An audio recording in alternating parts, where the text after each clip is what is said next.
안녕하세요. 저는 승혜경 교수입니다. 캘리포니아 주립대학 플로튼 캠퍼스에서 가르치고 있습니다. 제가 가르치는 과는 Department of Communication Sciences and Disorders인데요. 이 학과는 장래에 언어 치료사가 되고자 하는 학생들을 가르치는 과입니다. 오늘 제가 강의할 내용은 장애를 가진 가족들이 어떻게 하면 의사소통을 조금 원활하게 할 수 있을까 하는 내용으로 강의를 하겠습니다. 그러면 먼저 제 강의의 Learning Outcome은 다음과 같습니다.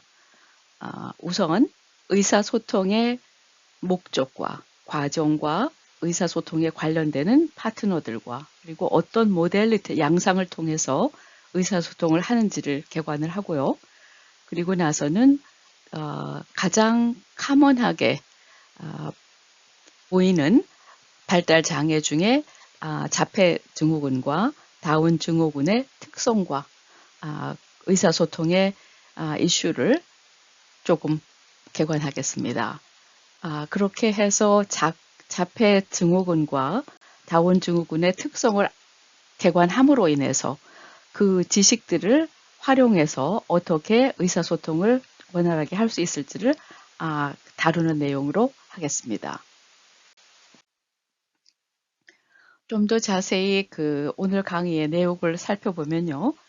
우선 의사소통이란 무엇인가 하는 것을 개관하고 의사소통의 목적과 과정과 의사소통에 참여하는 참여자들 그리고 어떤 양상 모델리티를 통해서 의사소통을 하는가 하는 것을 개관하고 그리고 나서는 그 발달 장애가 있는 아이들의 공격 행동 또는 문제 행동들을 일으키는 원인은 무엇인지 간단하게 살펴보고요. 그리고 나서는 자폐 증후군의 특성을 두 그룹으로 나누어서 살펴보려고 합니다. 일단은 verbal communicator들하고 말로 의사소통하는 verbal communicator들하고 말이 안 되는 non-verbal 자폐 증후군을 살펴보고 그리고 나서는 그 정보를 가지고 어떻게 하면 그들과 의사소통을 조금 원활하게 할 수 있을까 하는 팁을 살펴보도록 하고요. 그 다음에는 다운 증후군의 특성과 그 특성을 토대로 해서 다운 증후군과 어떻게 의사소통을 조금 더 원활하게 할 수 있을까 하는 것을 살펴보고 그리고 나서 마지막으로 부부 간의 의사소통을 어떻게 할 건지를 다루어 보도록 하겠습니다. 자, 그러면 우선 의사소통이란 무엇인가 하는 것을 먼저 살펴보도록 하죠. 우리가 의사소통할 때 누구와 왜, 언제, 어떻게 의사소통하는가 하는 내용을 가지고 강의를 해보겠습니다. 우선 먼저 그러면 의사소통이란 무엇인가 하는 것을 저희 저희 프로페셔널 어소시에이션이 American Speech Language Hearing Association, in short, ASHA인데요. 거기서는 의사소통을 어떻게 정의하는가 한번 살펴보죠. ASHA에 따르면 의사소통이라는 것은 정보와 아이디어를 주고받는 능동적인 과정이다. Active Process다라고 정의하고 있고요. 의사소통이라는 것은 이해하는 것과 내 의사를 표현하는 것을 포함한다라고 되어 있어요.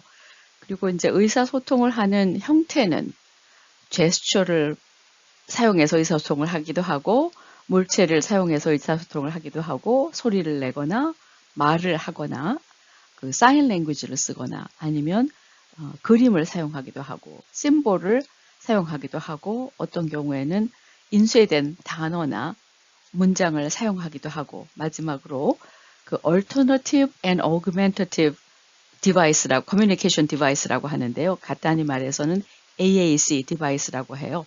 이런 디바이스를 통해서 의사소통을 하고 있다라고 정의를 하고 있습니다. 그러면 먼저 의사소통의 목적이 뭔가를 살펴보죠. 우리가 어떤 물체를 요구할 때 예를 들면 물이나 아이가 장난감 차를 달라고 한다거나 밖에 나가기 전에 양말을 달라고 한다고 하거나 이런 어떤 물체를 요구하기 위해서 의사소통을 하기도 하고요. 때로는 어떤 행동을 요구하기 위해서 의사소통을 하기도 하죠. 예를 들어서 아이가 밖에 나가기 전에 문을 열어달라고 오픈 도어 하고 커뮤니케이션을 할 수도 있고 아니면 밖에 나가서 놀자고 go out 하면서 커뮤니케이션을 할 수도 있죠. 그리고 또 한편으로는 정보를 요구하기 위해서 필요한 정보를 얻기 위해서도 의사소통을 하는데요. 예를 들면은 오늘 학교 피크닉이 언제인가 어디에서 하는가 하는 정보를 묻는 의사소통을 할 수도 있어요. 그리고 이제 또 한편으로는 의사소통을 할 때 어떤 요구사항이 있어서라기보다는 단순히 어떤 현상을 커멘트하기 위해서 의사소통을 하기도 하죠. 예를 들면 어떤 아이가 아주 예쁜 옷을 입고 왔을 경우에 그 옷이 너무 예쁘다 하고 그 상태를 기술하는, 커멘트하는 그런 목적으로 의사소통을 하기도 하죠. 또 한편으로는 우리가 의사소통을 원하지 않는 거를 reject 하기 위해서 예를 들어서 뭔가 상대방이 뭐를 줬을 때 그걸 원하지 않는 경우에 No, I do not want it 하고 reject 하는 의사소통을 하기도 하죠. 그리고 이제 어떤 경우는 원하는 것이 있거나 뭐 이런 게 아니에요. 단순히 의사소통을 하고자 하는 이유가 사회적으로 상호작용하기 위해서 socially interact 하기 위해서 의사소통을 하기도 하죠. 예를 들어서 놀이터에 가서 아이가 다른 친구들이 노는 걸 보고 내가 너하고 같이 놀아도 돼? 하고 묻기도 하고 아니면 내 생일 파티에 올래? 하고 사회적인 소셜 인터랙션을 위해서 의사소통을 하기도 하죠. 그리고 이제 또 다른 경우는 정보나 아이디어나 아니면 감정을 주고받기 위해서 의사소통을 하기도 하죠. 예를 들어서 어떤 엄마가 학교 시작하기 전에 타겟에서 스쿨 서플라이를 세일하는 정보를 다른 엄마와 나누게 된다 하면 단순히 그분의 소통하는 의도는 정보 교환이죠. 그리고 또 한 경우는 우리가 아이 학교에서 자원봉사를 하는 경우에 우리 아이한테 어떤 학교로부터 관심이 주어질 수 있고 그리고 그럼으로 인해서 학교에서 줄 수 있는 서비스가 가능할 경우에 우리 아이한테 기회가 주어질 수도 있다 하는 어떤 어머님의 아이디어를 다른 분과 나눌 수도 있죠. 그리고 또 어떤 경우는 내가 오늘 우리 아이가 학교에서 친구들하고 노는 거를 봤어요. 그래서 그걸 보니까 내가 너무 행복했어요 하고 나의 감정을 표현하기 위한 목적으로 의사소통을 할 수도 있어요. 그래서 우리는 이런 여러 가지 다양한 목적을 가지고 의사소통을 하게 돼요. 자, 그러면 이번에는 의사소통이 어떤 과정을 통해서 일어나는지 한번 살펴볼까요? 우리가 지금까지 계속 의사소통을 하면서 살아왔기 때문에 아마 거의 대부분의 그 청취자들이 의사소통이 어떤 과정을 통해서 일어나는지 의식적으로 생각해 보지 않으셨을 것 같아요. 그러면 이제 의사소통이 어떤 과정을 통해서 일어나는지 우리가 한번 살펴보고 그런 과정을 알게 됨으로 인해서 그 아이가 의사소통에 어려움이 있을 때 어떤 과정에서 문제가 생기는지를 알면 조금 더 구체적으로 도와줄 수 있을 것 같아요. 그러면 먼저 의사소통을 하는 경우에 우리가 어떤 아이디어를 다른 사람과 나눌지를 구상을 하게 되죠. 그래서 그거를 포뮬레이션 한다 그래요. 아이디어를 구상을 하고 그 아이디어가 머릿속에 구상이 되면 그 아이디어를 상대방한테 전달을 하게 되죠. 트랜스미트 하게 되죠. 그러면 내가 전달한 나의 구상된 아이디어를 상대방은 받죠. 내가 말로 표현을 한다면 소리 자극이 그 사람의 귀로 전달이 돼서 그 귀로 전달된 소리 자극을 상대방은 받게 되죠. 리셉션 하게 되죠. 그러면 그 받은 정보가 소리로 전달돼서 받은 정보가 그 사람의 뇌로 전달이 돼서 우리의 뇌에서 그 받은 정보를 이해를 하게 되죠. 메시지를 받은 정보를 이해를 하게 됩니다. 그래서 이런 과정을 통해서 우리가 의사소통을 하게 되는데 이게 굉장히 빠른 속도로 일어나는 과정이기 때문에 아직까지는 여러분들이 그거를 의식적으로 생각해 보지 않으셨을 것 같아요. 그러면 이번에는 의사소통의 참여자는 누굴까? 의사소통은 누가 참여하는가 한번 생각해 보면 정보를 주는 사람, 센더가 있을 거고 그 정보를 받는 사람, 리시버가 있게 되죠. 그래서 통상 우리는 의사소통을 할 때 상대방이 누군가 다른 사람과 함께 의사소통을 하게 되죠.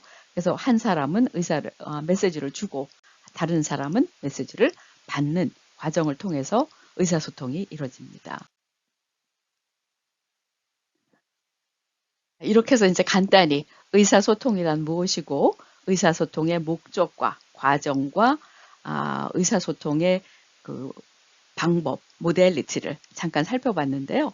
이번에는 그 발달 장애가 있는 아이들이 많은 경우에 공격적인 행동 또는 문제 행동을 일으킨다고 아마 어머님들이 느끼시고 알고 계실 것 같아요. 그러면 잠깐 왜 공격 행동이, 문제 행동이 생기는지 한번 생각해 보면 좋을 것 같아요.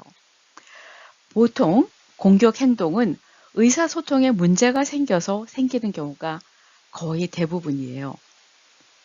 그걸 이제 커뮤니케이션 브레이크다운이라고 하는데 의사소통에 문제가 생긴다 하는 얘기는 아이가 본인이 원하는 의도를 본인의 상태로, 발달 상태로 표현을 했는데 상대방이 못 알아듣는 거죠.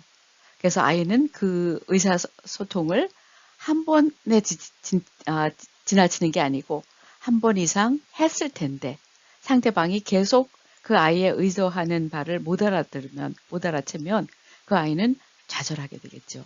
그러다 보면 그 좌절이 problem behavior 또는 공격적인 행동으로 나타나게 돼요.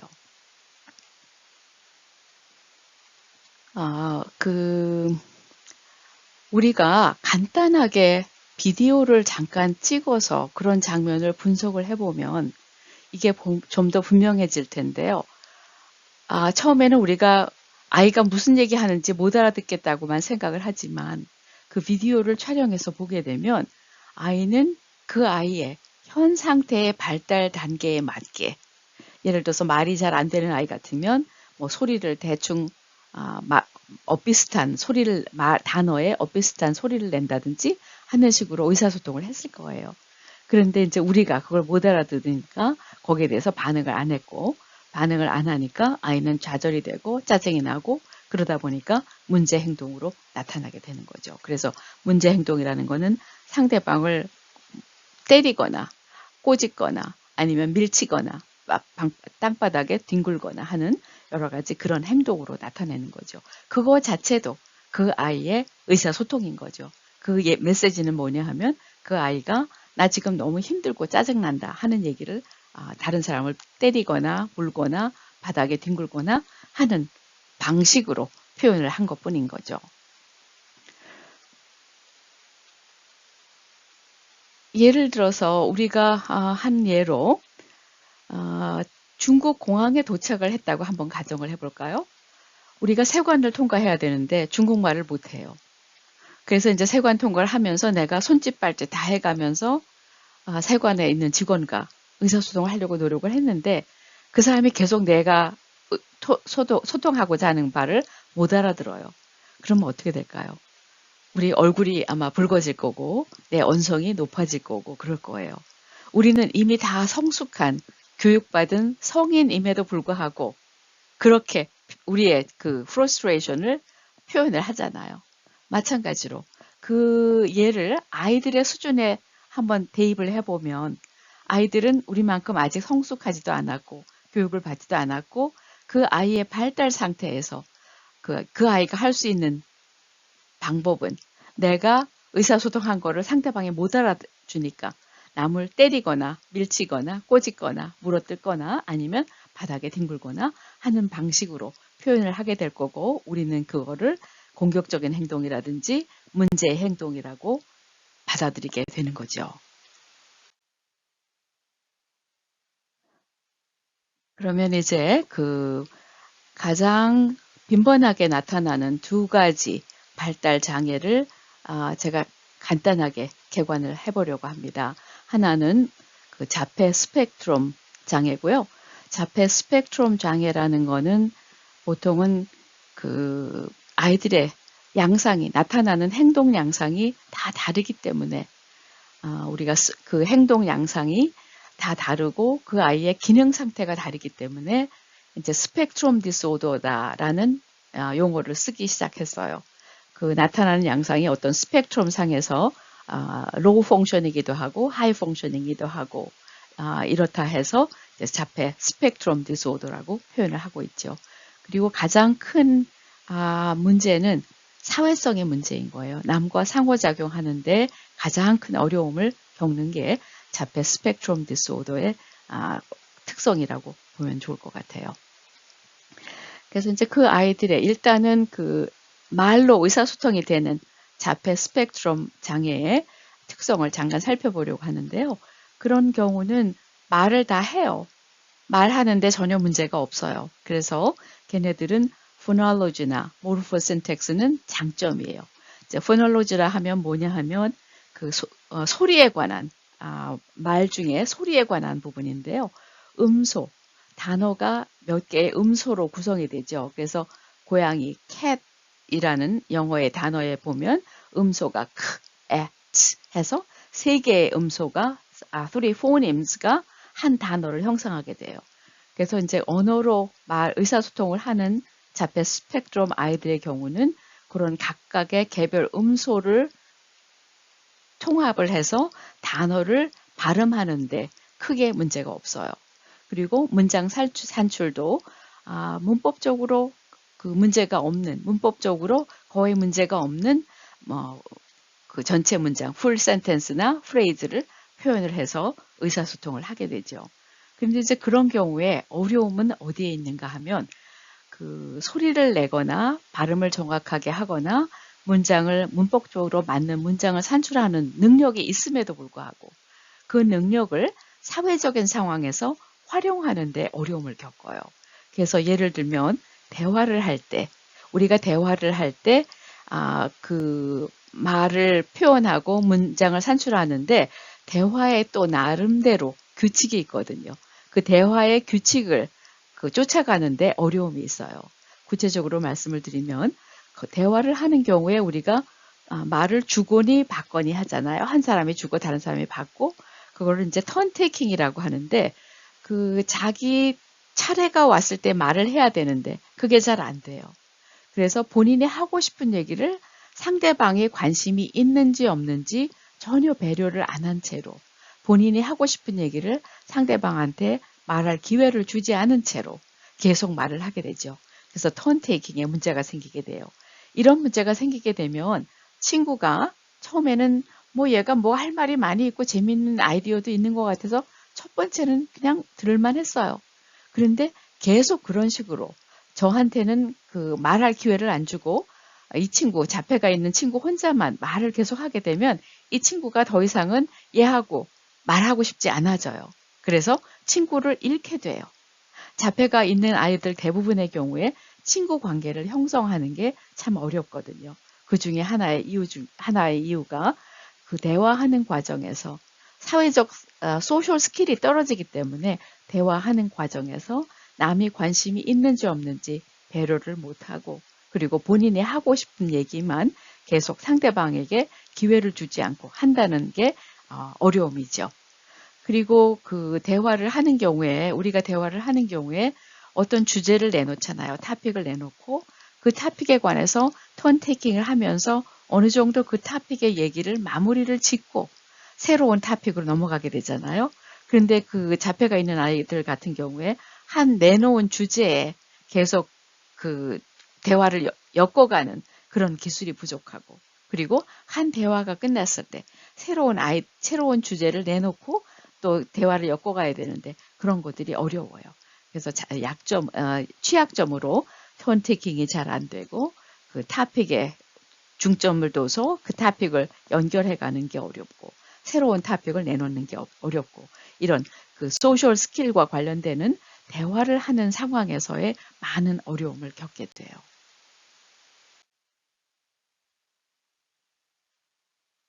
그렇다면 그런 아이들의 취약점을 고려해 볼 때 어떻게 하면 우리가 그 아이들의 그 의사소통을 조금 도와줄 수 있을지 하는 걸 생각해 보면 일단은 대화라는 게 어떤 건지 조금 개념적으로 설명을 해주고 시작을 하면 좋을 것 같아요. 그래서 말로 설명을 하면서 대화라는 거는 적어도 두 사람이 참여해서 한 사람이 얘기를 하고 다른 사람이 또 얘기를 받고 이렇게 해서 주거니 받거니 하면서 대화가 이루어진다. 그리고 한 주제가 다 끝이 나면 새로운 주제를 내놓고 또 그 주제에 관해서 서로 얘기를 하는 거다 하는 개념을 조금 잡아주시고 그리고 그 개념이 조금 잡히고 나면 롤플레이 같은 거를 해서 그 개념을 구체화 시켜주면 좋을 것 같아요. 그래서 롤플레이를 할 때는 엄마하고 아이하고 대화하는 거를 비디오를 잠깐 찍는다든지 아빠하고 아이하고 하는 거를 찍는다든지 아니면 형제 간에 대화하는 거를 뭐 1분에서 2분 정도 찍으셔가지고 그거를 같이 보면서 분석을 하면서 이런 경우에 네가 혼자만 얘기를 하고 있네. 상대방한테 기회를 안 주고 라든지 아니면은 그 엄마가 그 얘기를 하고 기다려주고 너가 할 기회를 기다려주고 네가 얘기를 하니까 엄마가 다시 받아서 하고 이런 건 참 좋다. 이렇게 대화를 하면 좋겠다. 뭐 이런 식으로 조금 아이한테 계속 피드백을 주면서 연습을 하시면 도움이 되지 않을까 싶어요. 그리고 또 하나는 그 자폐가 있는 아이들이 대체적으로 시각적인 자극이 강해요. 청각적인 자극은 한번 듣고 나면 금방 없어져 버리잖아요. 지속이 되지 않는데 반면에 시각적인 자극은 앞에서 계속 남아 있잖아요. 그래서 시각적인 자극이 일반적으로 대부분의 사람들한테 좀 더 도움이 되지만 자폐가 있는 아이들이 특히 시각적인 자극이 청각적인 자극보다 많이 도움이 되는 것 같아요. 그렇다면 그렇게 개념적으로 의사소통, 컨버세이션을 어떻게 한다라는 거를 잡아주셨고 롤플레이도 조금 했고 그런 다음에도 아이가 그 턴테킹이라든지 이런 거를 잘 못하는 경우는 그런 상황에서 직접적으로 비주얼 큐를 주시면 좋을 것 같아요. 그러니까 손가락을 네 차례, 내 차례 이런 식으로 비주얼 큐를 조금 주셔도 좋을 것 같아요. 그리고 마지막으로 비주얼 스케줄이라는 거를 치료사들이 많이 쓰는 기법인데요. 이게 뭐냐 하면 아주 간단한 개념이에요. 예를 들어서 뭐 애프터 스쿨 학교 갔다 온 뒤에 아이가 스낵 먹고 뭐 그 컴퓨터 1시간 하고 그 다음에 뭐 책 1시간 보고 그 다음에는 바깥에 나가서 잠깐 놀고 저녁 먹는다 하는 그런 스케줄을 간단하게 시간표를 만드는 거죠. 그 시간표라는 게 복잡할 필요도 없고 그냥 블랭크 페이퍼에 그 몇 시부터 몇 시까지 액티비티를 단어로 한 단어 정도 쓰셔도 좋고 아니면 그림으로 하셔도 좋고 그렇게 해서 만들어 놓고 그 액티비티가 끝났을 경우에 이렇게 지워버리셔도 되고 아니면 스탬프를 찍으셔도 되고 뭐 서클을 하셔도 되고 이렇게 되면 아이가 요거 하나 끝났으니까 다음번에는 뭐가 다음 과제인가. 그래서 그 다음 과제가 끝났을 때 또 끝났다는 거를 인디케이트 하시고 그렇게 해서 넘어가다 보면 마지막에 남은 게 하나가 있다라는 게 조금 더 구체적으로 아이한테 인식이 되죠. 그래서 비주얼 스케줄을 치료실에서 언어 치료실에서도 많이 쓰고 집에서도 쓰시면 도움이 될 것 같아요. 그 비주얼 스케줄을 쓰는 가장 큰 이유는 과제가 아이가 해야 될 태스크가 구체적이고 한 태스크가 끝났을 때 그게 끝났다는 것을 알려주고 그 다음에는 몇 태스크가 남아있는지가 조금 더 구체적으로 아이가 인식이 되고 그래서 상당히 편리한 방법인 것 같아요. 우리가 그 비주얼 스케줄을 많이 일상적으로 이미 쓰고 있어요. 예를 들면 저 같은 경우에 아침 출근했을 때 오늘 내가 해야 될 일들을 쭉 적게 돼요. 투두 리스트를 쭉 적게 되죠. 그래서 그 투두 리스트를 가지고 그 과제를 끝났을 때마다 제가 크로스 아웃을 하거든요. 그러면은 제가 앞으로 오늘 끝내고 가야 되는 과제들이 좀 더 구체화되고 그리고 몇 개가 남았는지 몇 개를 내가 이미 과업을 성취를 했는지 하는 것들이 클리어하기 때문에 제가 생활하는데 많이 도움이 돼요. 아마 어머님들 중에도 이미 그런 방법을 쓰고 계시는 분들이 있을지도 모르겠는데 그거를 우리 아이들, 자폐가 있는 아이들한테 조금 적용을 해서 하면 하루의 일과가 조금 더 정돈돼 있을 수도 있고 아이한테는 해야 되는 과제들이 조금 클리어해져서 바운더리가 형성이 되니까 조금 도움이 될 수도 있을 것 같아요. 그러면 이번에는 언어가 안 되는 자폐 증후군 아이들에 관한 얘기를 한번 해볼까 해요. 그 non-verbal children with autism spectrum disorder 걔네들의 특성은 거의 없거나 아주 한정된 vocal output이 있는데 그게 뭐냐 하면 아직 그 음소들을 한국어라든지 영어의 음소가 다양하게 산출이 안 돼요. 그래서 말을 다양하게 음소 산출이 안 되다 보니까 할 수 있는 단어가, 표현할 수 있는 단어가 굉장히 제한적이겠죠. 예를 들면 그런 아이가 물을 원할 때 아직 물이라는 그 단어를 발화를 못해요. 그런 경우에는 한다든지 첫 음소, 미음, 물의 첫 음소, 하는 것만 한다면 그 아이는 이미 의사소통을 하려고 노력을 한 거죠. 그래서 우리가 그거를 빨리 알아차리고 그 아이가 뭐를 원하는지를 주어야 프로블럼 행동이 줄어들 수 있어요. 그래서 아직 언어 산출이 제대로 안 되는 아이 같은 경우는 그 정도의 approximation, 근접하게만 산출을 해도 그거를 의사소통이라고 저희가 간주를 해줘야 돼요.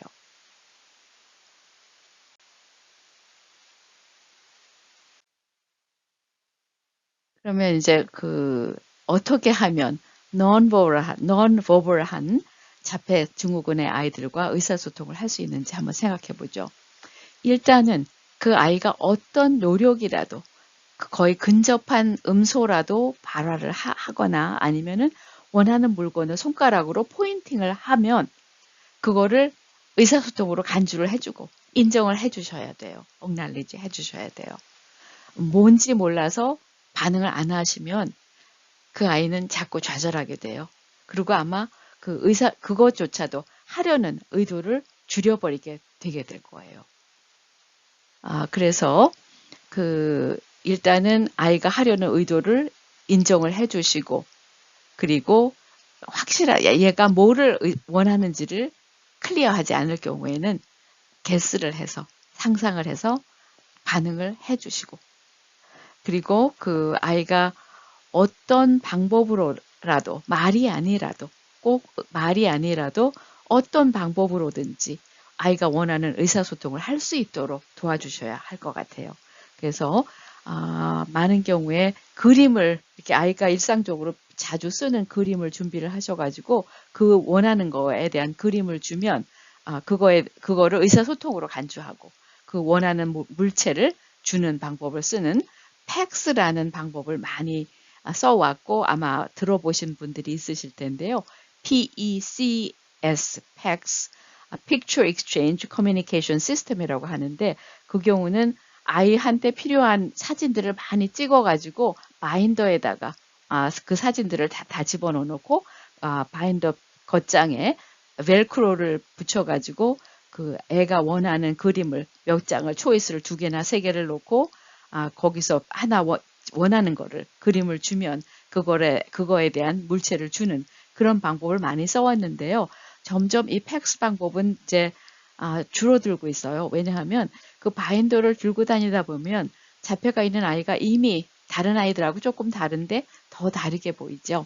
그렇기도 하고 바인더를 들고 다니는 게 조금 불편하기도 하고 요즘 그 아이패드가 많이 나와가지고 아이패드를 사용해서 그 바인더를 쓰기보다는 의사소통을 하는 방법들을 많이 쓰고 있어요.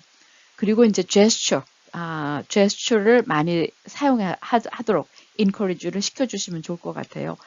정상적으로 발달하는 아이들 같은 경우에 언어를 사용하기 전에 이미 제스처를 써서 의사소통을 하기 시작하거든요.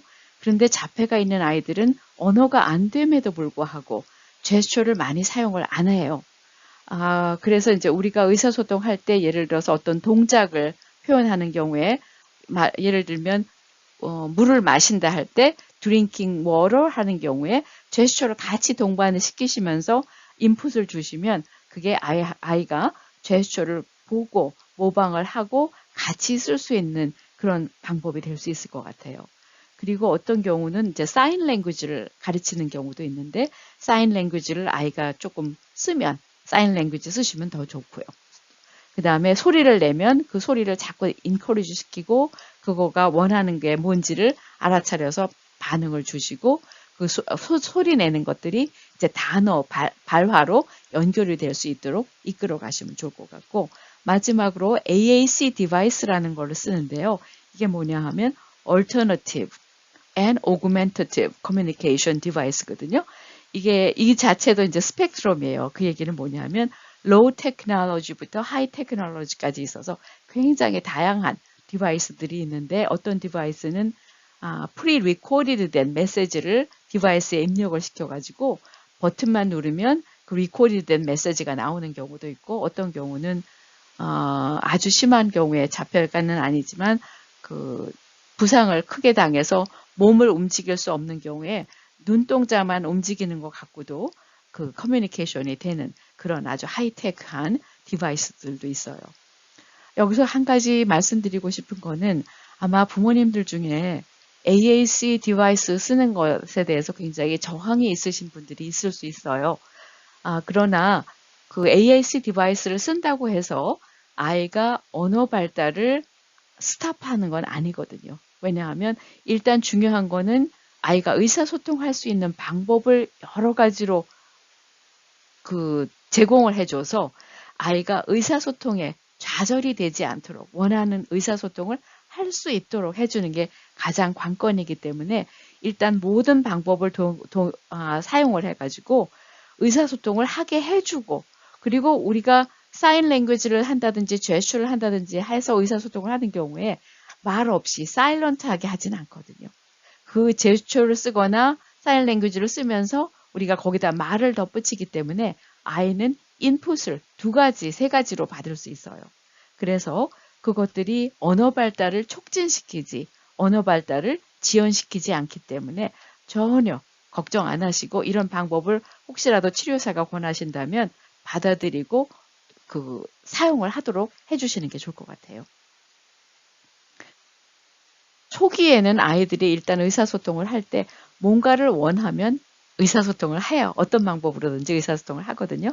근데 이제 의사소통이 조금씩 나아지기 시작하면서부터는 원할 때만 의사소통을 하는 게 아니고 제가 초기에 개요했듯이 의사소통하는 목적이 여러 가지가 있잖아요.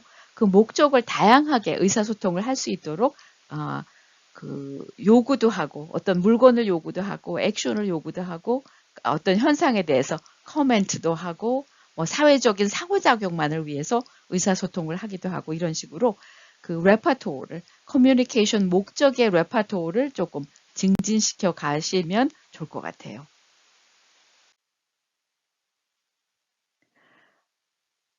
그래서 이제 간단히 자폐, verbal communicator하고 non-verbal communicator에 대한 자폐 스펙트럼 디스오더를 제가 이제 간단히 개관을 했고요. 이제는 다운 증후군에 관한 거를 잠깐 살펴보도록 하겠어요. 다운 증후군의 특성은 자폐와 버벌한 자폐 아이들과는 달리 모르포신택틱 에러가 자주 일어나요. 문장을 산출을 하는데 문법적으로 안 맞는 말들을 많이 하게 돼요. 다운 증후군 아이들은. 그리고 다운 증후군 아이들이 말을 하는데 클리어하지 않아요. 그래서 전문 용어로는 speech intelligibility가 떨어진다. poor speech intelligibility라고 아마 치료사들이 말을 할 수가 있는데요. 그 얘기는 뭘 말을 하냐면 아이가 말을 하는데 무슨 말을 하는지 클리어하지 않다 하는 얘기예요. 그리고 다운 증후군이 있는 아이들 경우에 대체로 중이염을 자주 알아요. 보통 아이들도 중이염을 많이 아는데 다운 증후군 아이들도 중이염을 자주 알아서 혹시라도 중이염이 자주 일어나는 중이염이 언어 발달하는데 중요한 시기 예를 들어서 2세에서 5세 사이에 중이염을 여러 번 알았다 하면 일단은 중이염을 앓게 되면 듣는 말의 자극이 클리어하지 않은 자극을 듣게 되거든요.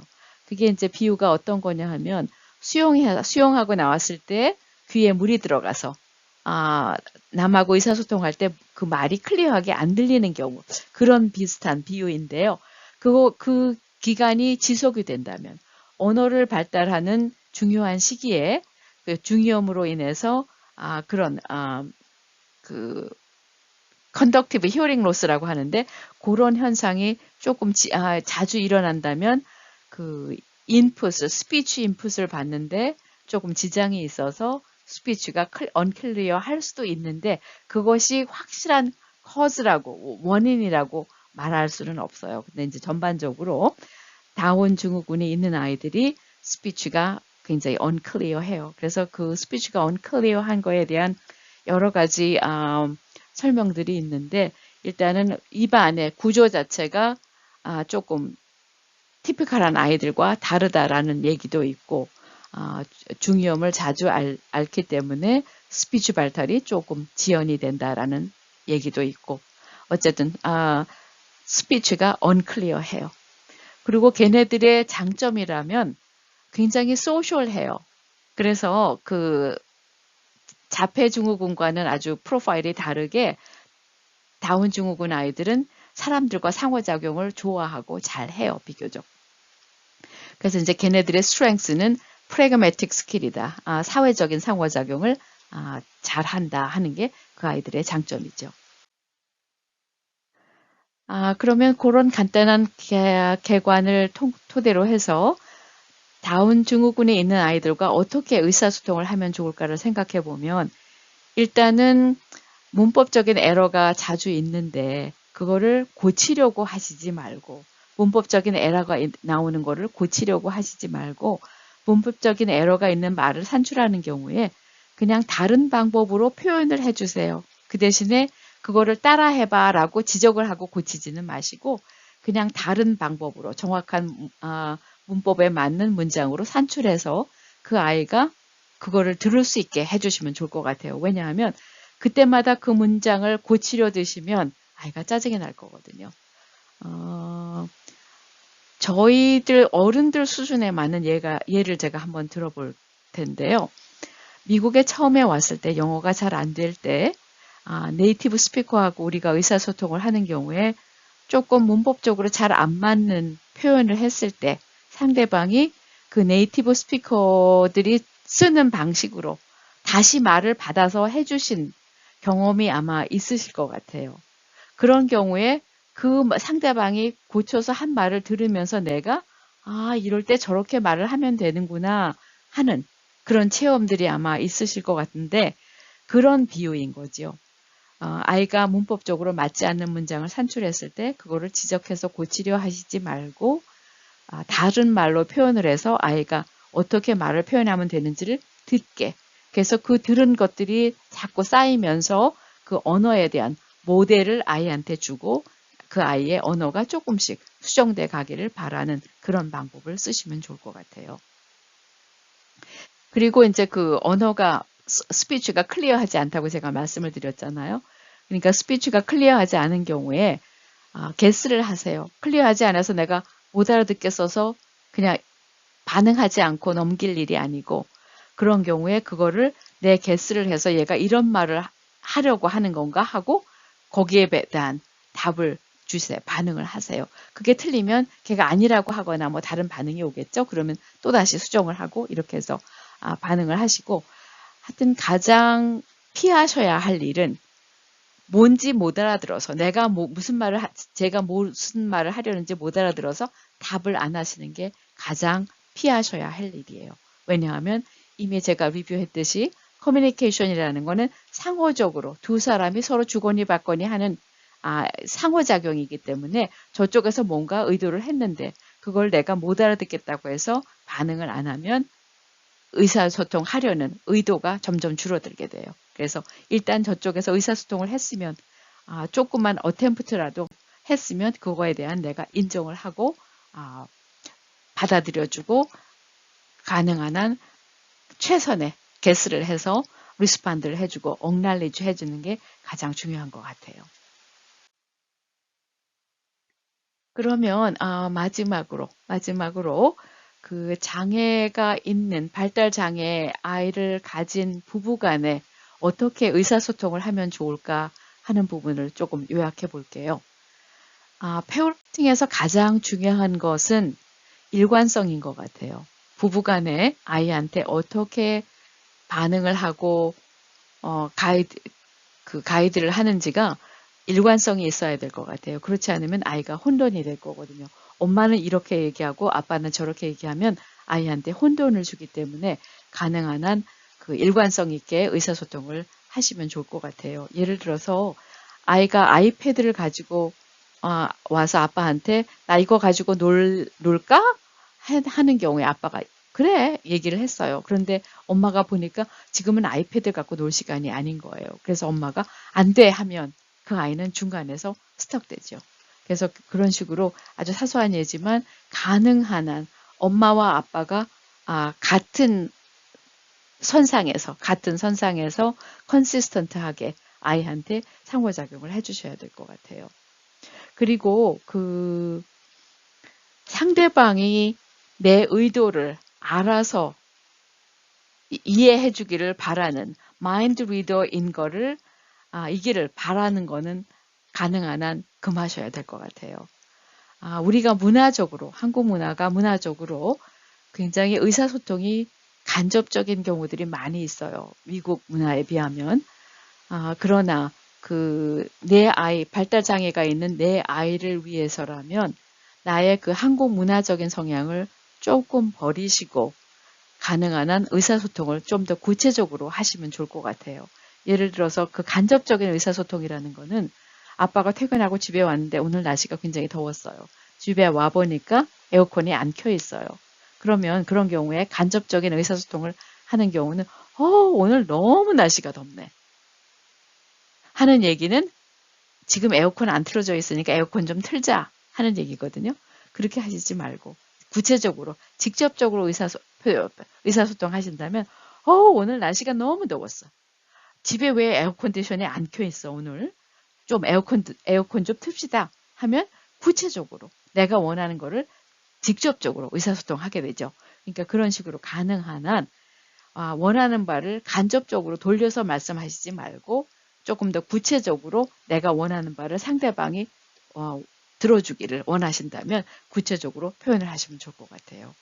그래서 가능한 한 그 상대방이 마인드 리더 하기를 원하는 거를 조금 자제를 해주시면 도움이 될 것 같고요. 그리고 이제 그 발달 장애가 있는 아이들 같은 경우에 치료를 받는 경우에 치료의 효과라든지 아니면은 그냥 자동적으로 일어나는 발달이 굉장히 늦어요. 그래서 그 프로그레스가 쉽게 빠르게 안 나타나거든요. 그런데 또 문화적으로 우리가 굉장히 급해요. 빨리빨리가 우리 피 속에 있어서 가능한 한 아이들이 그 차도가 빨리빨리 좀 보였으면 좋겠는데 안 보이는 경우에 어머님들이 굉장히 힘드실 텐데 그거를 조금 인내심을 가지고 기다려 주셔야 될 것 같아요. 그리고 제가 본 많은 아이들은 대체로 시간이 지나면서 차도가 나와요. 그 차도가 빠른 차도는 아니지만 거의 차도가 없는 것처럼 보이는 아이들조차도 외부에서 안 보던 사람이 봤을 경우에는 차도가 보여요. 그러나 어머님들은 24시간 그 아이와 함께 사시기 때문에 그 차도가 작은 차도가 나오는 경우에 잘 안 보이실 수 있는데 가능한 한 그거를 내가 보려는 마음으로 조금 오픈 마인드로 자꾸 찾으시려고 보시면 좋을 것 같고 외부의 사람이 봤을 때 얘가 많이 좋아졌어요 하는 경우에 조금 더 자세히 분석을 해보시고 그분이 많이 좋아졌다고 하는 부분을 내가 동의할 수 있을 정도로 조금 찾아보세요. 관찰을 세심히 하시면서 찾아보세요. 그리고 그 사소한 변화가 나왔을 때 그거를 인정하시고 아이한테 칭찬해 주시고 모든 사람이 칭찬받는 거는 좋아하거든요. 저 같은 경우도 강의 끝나고 나왔을 때 학생이 쫓아와서 오늘 강의 좋았어요. 그러면 굉장히 행복하고 좋거든요. 그래서 칭찬이라는 거는 모든 사람이 좋아하는 것이니까 아이들, 특히 발달장애가 있는 아이들 같은 경우도 조그만 일을 어머니가 눈여겨 관찰하시고 보시고 그거에 대해서 칭찬을 많이 해주시면 좋을 것 같아요. 그리고 이제 마지막으로 그 아이하고 24시간을 있다 보면 굉장히 감정적으로 힘드신 순간들이 많이 있으실 것 같아요. 그럴 때 내가 힘든 감정이 복받치는 경우에 그 감정을 아이한테 터뜨리면 결국은 아무런 도움도 안 되죠. 나한테도 도움이 안 되고 아이한테도 결국은 도움이 안 되고 상처만 남게 되니까 그럴 때는 너무 내가 참기 힘들 순간이 오시면 잠깐 1분이라도 집 밖으로 나가신다든지 집안에서 방에 있으셨으면 부엌으로 가신다든지 거실로 가신다든지 해서 장소를 조금 바꾸시고 빠른 전환을 조금 찾아보시면 좋을 것 같아요. 그래서 제가 어머님들한테 드렸던 충고 중에 하나가 내 아이가 나의 소유물이라고 생각하면 힘들어져요. 감정 컨트롤이 힘들어지는데 내 아이가 나에게 내가 양육하도록 잠시 맡겨진 아이라고 생각을 하시면 다시 말해서 내가 이 아이의 티처로서 이 아이의 양육을 맡고 있는 사람이라고 생각을 하시면 인지적으로 그렇게 생각을 하시면 내 감정 컨트롤이 조금은 수월해질 수 있을 것 같아요. 그러니까 감정적으로 막 힘들어지는 순간이 오시면 잠시 티처의 hat을 쓰세요. 엄마가 아니고 내가 티처라고 가정을 하시고 티처의 hat을 쓰시고 1분만 티처의 hat을 쓰세요.